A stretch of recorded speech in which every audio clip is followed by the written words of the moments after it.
bar des supporters sur Maritima. Bonsoir à toutes et à tous. Très heureux de vous retrouver à ce nouvel horaire. Vous l'avez compris, du lundi au vendredi à partir de 18h, juste après les infos de Noren Werfeli. La trêve, c'est la toute première de la saison. Il y en aura pas mal jusqu'en décembre 2024 et même après. C'est l'occasion pour nous de voir un petit peu ce qu'on en pense de ces 3 premiers matchs. Et on va le faire avec l'équipe du BDS. Bonsoir Jacques Bail. Bonsoir Marco, bonsoir Steph. Bonsoir Steph Martins. Salut les amis. Alors 3 matchs, les 3 premiers matchs de la saison, 2 victoires à l'extérieur, Brest et Toulouse, un match nul à la maison face au Stade de Reims. Comment toi tu juges ce début de championnat ? Très bon. Très très bon. Voilà. Je trouve que les gens sont exigeants, voire très exigeants avec l'Olympique de Marseille. On a marqué 10 buts, voilà, et on a 7 points. Alors le faux pas, comme les appellent certaines personnes, contre Reims, oui, d'accord, on aurait pu gagner, mais par contre, le premier match contre Brest, tout le monde avait peur de ce fameux match d'ouverture. Attention, ils sont en Ligue des Champions, ils nous ont fait mal. Mais personne n'a dit, on les a écrasés 5-1. Donc je pense que c'est un très très bon début pour l'Olympique de Marseille. Et en plus, il y a du contenu. Ça te fait rire ce que je dis ? Ça me fait rire parce que hier, il s'agaçait déjà dans le premier numéro du BDS de la semaine, Steph. Par rapport à cette intransigeance de certains supporters, est-ce qu'il a raison de s'agacer ou est-ce que c'est compliqué de demander de la modération aux supporters marseillais que nous sommes ? Tu peux pas demander de la modération parce que on est très très ambitieux. Tu as une équipe qui peut jouer, qui doit jouer le très très haut du tableau. Tu as un coach qui était demandé par pratiquement tous les plus clubs en Europe et il choisit l'Olympique de Marseille.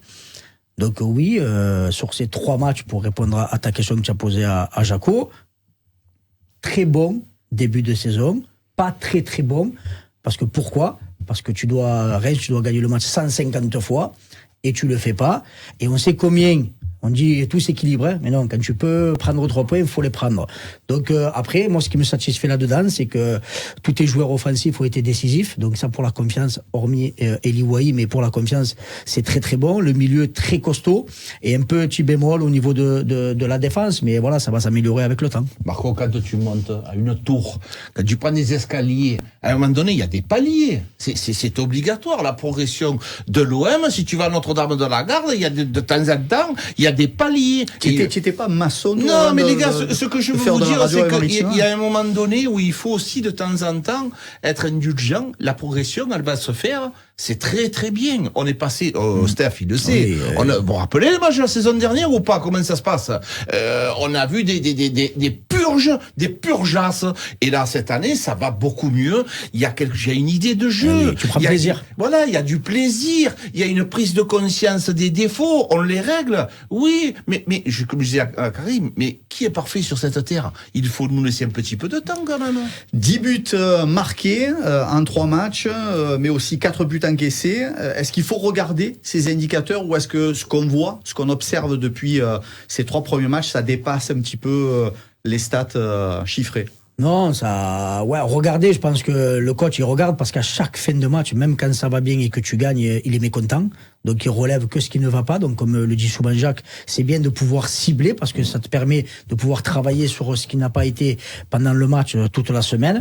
Donc, c'est pour ça qu'il y a encore une grosse marge de progression de cette équipe-là. Faut pas oublier qu'il y a des joueurs qui n'ont jamais joué ensemble. Ça fait 1 mois et demi pour ceux qui sont arrivés le plus tôt. D'autres, il y a même pas 2 semaines, ils étaient pas encore là. Donc, il va falloir un petit temps d'adaptation. C'est clair que quand tu fais 3 matchs, 7 points, dans les têtes et dans les jambes, c'est plus facile. Les joueurs prennent énormément de plaisir à jouer ensemble. Tu le vois sur chaque but, que ce soit le passeur, le buteur ou les copains, tout le monde vient, tout le monde s'encense, tout le monde s'enjaille. Tu sens que cette équipe respire à aujourd'hui la joie de vivre et la joie de jouer ensemble. Maintenant, comme on sait dans le football professionnel, le plus dur, c'est d'enchaîner. Tu reçois Nice, dis un concurrent direct, là, il va falloir montrer à la Ligue 1 de quoi tu es capable. Alors, Steph a raison.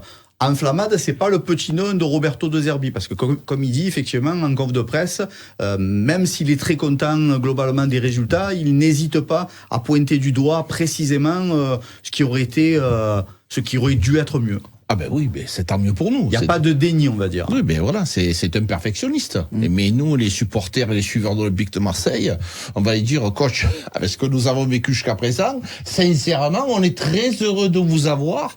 Et peut-être que je vais lui expliquer en lui disant, Monsieur Roberto, il y a pas encore Koné au milieu du terrain, à la place de Kondogbia, qui peut être quand même, à mon avis, un peu meilleur que Kondogbia. Tu rajoutes à ça l'absence de Balerdi. C'est vrai que je vous l'accorde, il y a quelques petits problèmes dans la défense, dans l'axe de l'Olympique de Marseille. Mais par contre, une fois que tu vas avoir ton équipe au complet, avec des remplaçants capables de changer le cours d'un match, avec Jonathan Rowe qui peuvent rentrer à la place de Lucien Riquet, avec le petit Valentin Carboni, avec des qualités exceptionnelles, des joueurs qui ont progressé, Quentin Merlin au top.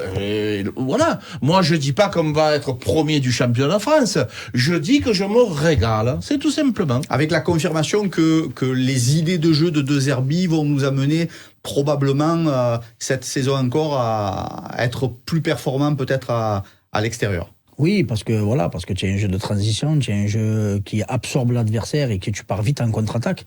On l'a vu, de toute façon, tu souffres toujours, c'est normal quand tu es à l'extérieur les 10-15 premières minutes parce que l'équipe à domicile est chez elle, elle veut faire le jeu, mais tu as tellement de qualité au milieu et devant que voilà, tu peux piquer à tout moment.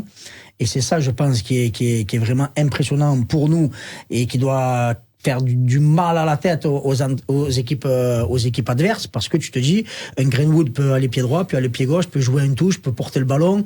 Un Amin Harit, quand tu vois ce qu'il est capable de faire depuis le début de la saison, ben c'est tout simplement étincelant. Et un Luis Enrique on l'a jamais vu jouer à ce niveau-là. Voilà, donc, et comme il a dit Jacques, Rowe qui peut rentrer, Carboni qui fait une très bonne rentrée à Toulouse. Donc voilà, il y a des joueurs de talent. Koné qui va rentrer, on l'avait vu quand il met son but en match de préparation où il part du centre et tout le monde, crochet enroulé. Voilà, on va prendre du plaisir, ça c'est sûr. Après oui, il y aura des prises de risque parce qu'il aime bien absorber l'adversaire, partir de derrière, par des jeux courts, il y en aura, ça c'est clair. Des fois on va trembler. Mais si à chaque fois tu es efficace devant comme tu l'es aujourd'hui, tu vas pas avoir peur souvent. Hein. Jaco, la gestion des matchs à la maison, c'est un des enjeux principaux de la saison ? Oui. Un des enjeux principaux, parce que le public marseillais, il est exigeant. Ça fait longtemps qu'on n'a pas vu une équipe maître de son adversaire, avec la qualité qu'on a eue à Toulouse. On a envie de voir ça. Et c'est vrai que les suiveurs de l'OM, les supporters, le match de Reims, c'est ce qui leur est resté un petit peu en travers. C'est-à-dire faire un match nul. Ils espéraient tous, et moi le premier, un petit peu mieux. Donc l'efficacité au stade Vélodrome, elle va être indispensable. Surtout contre Nice, parce que c'est quand même un adversaire, pas un ennemi, j'aime pas dire ce mot-là, mais c'est quand même un adversaire que tu attends. Donc une victoire contre Nice, ça ferait du bien, ça ferait énormément de bien, et surtout avec du jeu, avec de la qualité. Quand on a vu, Marco, ces passements de jambes, ces talonnades, mais ça te fait sauter au plafond. C'est aussi ça, c'est la beauté du jeu. Les joueurs, ils prennent des risques, pourquoi ? Parce qu'ils sont en confiance. Et quand tu es en confiance, tu t'accordes des gestes techniques que tu ne t'accorderais pas si tu n'es pas en confiance. Jaco parlait des purges qu'on a dû voir la saison dernière. Qu'est-ce qui te plaît le plus globalement, par-delà les résultats et le fait que tu sois déjà deuxième au classement après 3 matchs? C'est anecdotique. Qu'est-ce qui te plaît le plus dans ce début de saison? Les prises de risque. Les prises de risque, voilà, comme le dit Jacques, voilà, ça hésite pas à dribbler, ça hésite pas à dédoubler, ça hésite pas à prendre sa chance. Chose que l'année dernière, à chaque fois, il fallait presque rentrer dans la cage pour marquer un but. Les mecs, ils étaient seuls au 6 mètres, ils faisaient des passes en retrait. Donc voilà, là, tu sens que c'est tout pour l'attaque. Le droit au but est respecté. Comme je te l'ai dit, tu le vois, depuis les 3 premiers matchs, et même sur les 2 derniers matchs de préparation, tu sentais qu'il y avait quelque chose qui commençait à naître. Et cette équipe, comme je le dis, elle a encore une énorme marge de progression. Mais la réception de Nice, ça peut être le déclenchement de quelque chose de très très beau, parce que tu rencontres, si on part sur les effectifs début de saison, un concurrent direct. Vous avez largement parlé de certains joueurs qui se sont mis en évidence depuis ces 3 matchs, Mason Greenwood, Luis Enrique. Est-ce qu'on peut s'arrêter aussi quelques instants sur le cas d'Amin Harit, qui est métamorphosé par rapport à la saison dernière? Comment on peut expliquer effectivement la différence de niveau d'Amin Harit cette saison par rapport à l'année dernière? C'est la progression. Et quand je te dis, Marc, quand tu prends un professeur de piano qu'il est bon, tu progresses au piano. Quand tu as un entraîneur de football qui est bon, tu progresses au football. Les idées de jeu que prône De Zerbi, elles vont bien à Amin Harit. Il y a des décalages de joueurs. Il y a des ballons en profondeur. Et quand il lui accorde d'être maître du jeu, il est en confiance, le joueur, il est complètement métamorphosé, capable de marquer. L'année dernière, il marquait jamais. Là, dès le premier match au Vélodrome, capable de marquer un but du plat du pied. Il y a beaucoup de choses. Donc tout ça, les joueurs ne sont pas devenus mauvais l'année passée. Tout le monde était devenu mauvais parce qu'il y avait pas que les entraîneurs, il y avait pas que les joueurs, il y avait tout qui était mauvais, parce que le président aussi, il a fait des erreurs. Là aujourd'hui, il y a une osmose, il y a une bonne ambiance. Parce que tout le monde fait bien cette année. Voilà, et ça fait du bien à tout le monde. Qu'est-ce qu'on peut souhaiter à Amin Harit? Amin Harit, pour l'instant, c'est le chef d'orchestre. C'est le dépositaire du jeu marseillais. Est-ce que vous le voyez dans les prochains matchs, à Nice par exemple, être mis sur le côté au profit de Valentin Carboni? Non, tant qu'il fait ce genre de prestations-là, je vois pas pourquoi il sortirait du 11. Tant qu'il est efficace, on connaît le joueur. Après, l'année dernière, comme on en a parlé à plusieurs reprises sur ce plateau, faut pas oublier d'où il revient. Il s'est fait les ligaments croisés, pratiquement un an d'absence.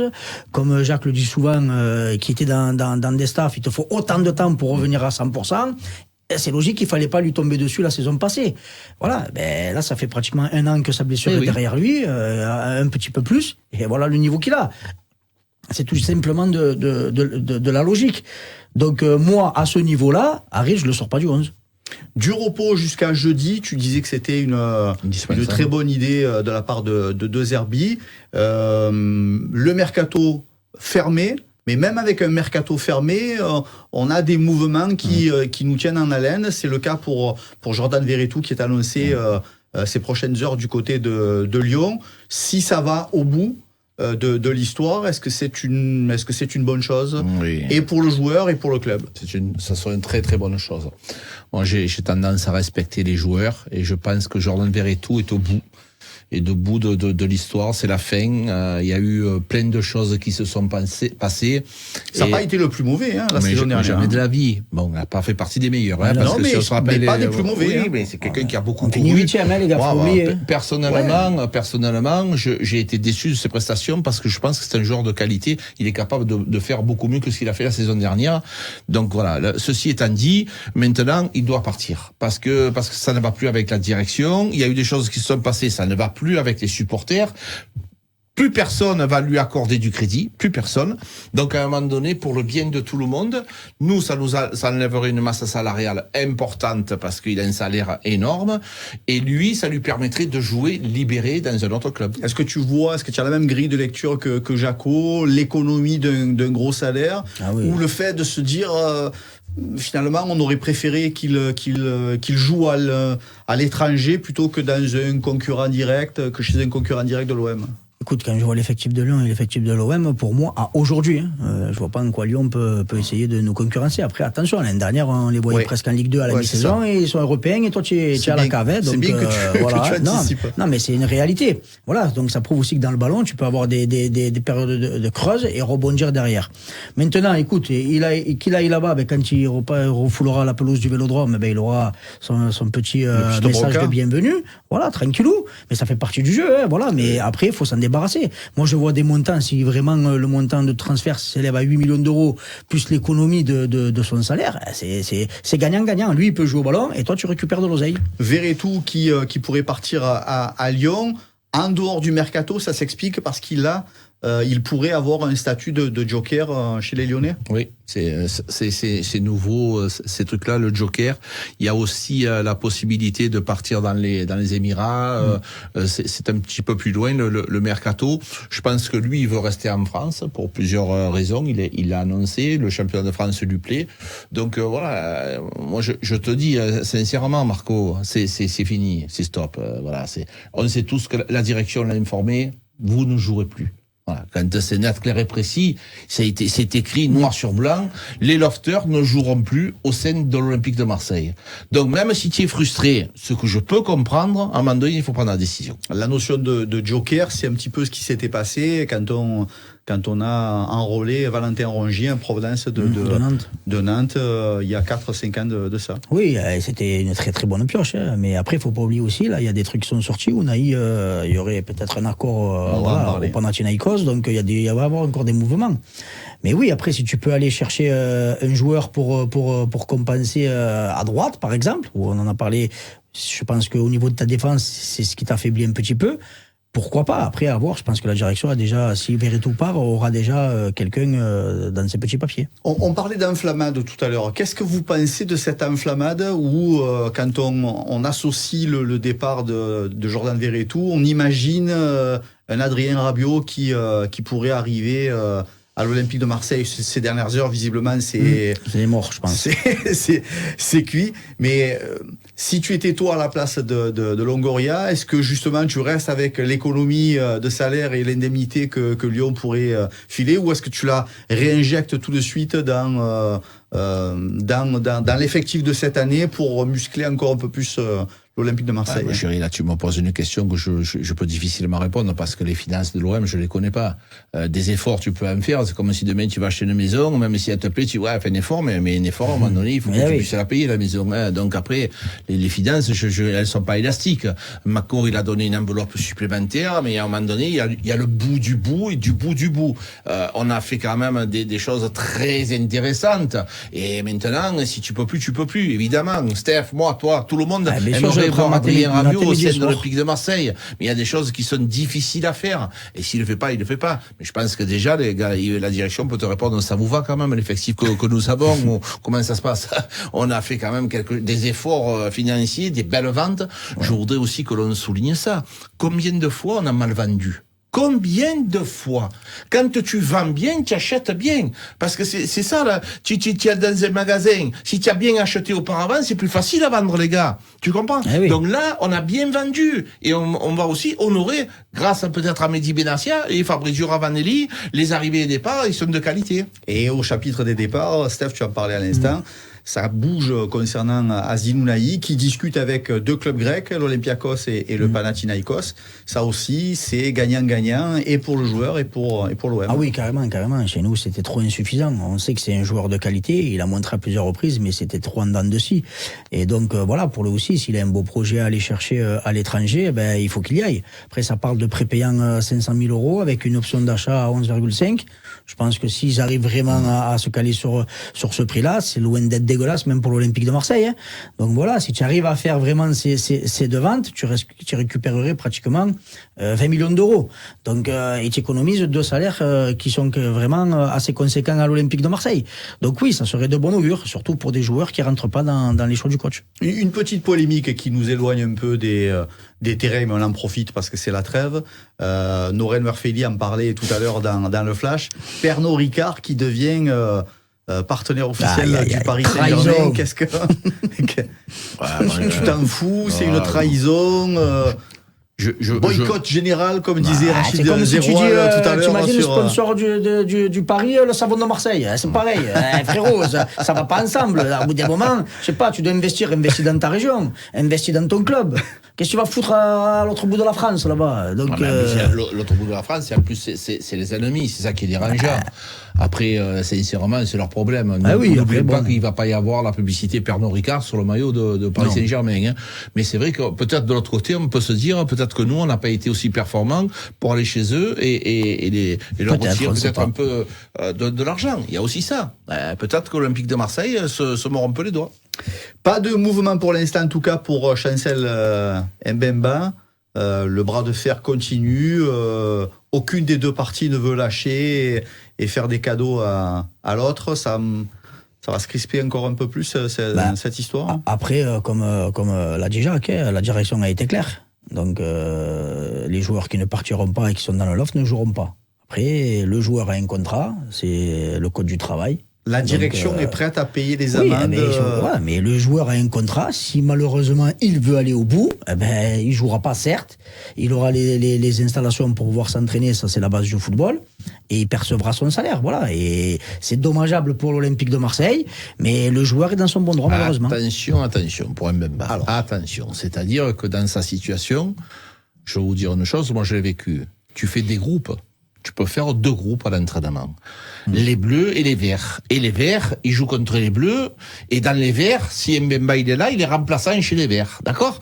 Donc si tu veux, tu peux lui en faire. Tu fais des oppositions, tu le fais pas jouer. Et puis tu le fais venir que 2 fois par semaine. L'année, elle risque d'être longue, voire très longue. Et après, au bout du bout, il va arriver en état de forme sans jouer. Il va perdre aussi beaucoup d'intensité. Ne pas jouer, c'est énorme. Donc à la sortie, à un moment donné, je respecte Mbemba, c'est le joueur que j'ai adoré. Je trouve que là, à Marseille, on dit, il est un peu testoun, franchement. Oui, il est testoun, mais bon, peut-être qu'il est aussi dans son bon droit. On en parlera demain matin dans le BDS Express pour savoir quelle légitimité vous lui trouvez de continuer le bras de fer avec la direction de l'OM. En tout cas, on va en rester là pour ce soir. C'est tout pour aujourd'hui. En pleine trêve. Juste, je voulais te rajouter, il y a le jeune Bacola qui a signé son contrat pro. Donc c'est de très très bon augure parce que c'est un très très bon joueur. Il évolue au milieu. Il a signé jusqu'en 2027. Donc c'est très très bien pour lui et pour l'Olympique de Marseille parce que de ce qu'on a vu chez les sélections de jeunes, il est vraiment très très très impressionnant. Et moi je vais faire hashtag soutien Eliwaye. T'inquiète, il va planter. Soutien Eliwaye, je fais l'hashtag. Il va planter. Je fais des messages. Le soutien à Eliwaye. Voilà. Allez, merci les amis, c'est tout pour ce soir. Rendez-vous tous les soirs, du lundi au vendredi, 18h. Merci Jaco. Merci Marco. Merci mon Steph. Toujours un plaisir. À demain, mercredi.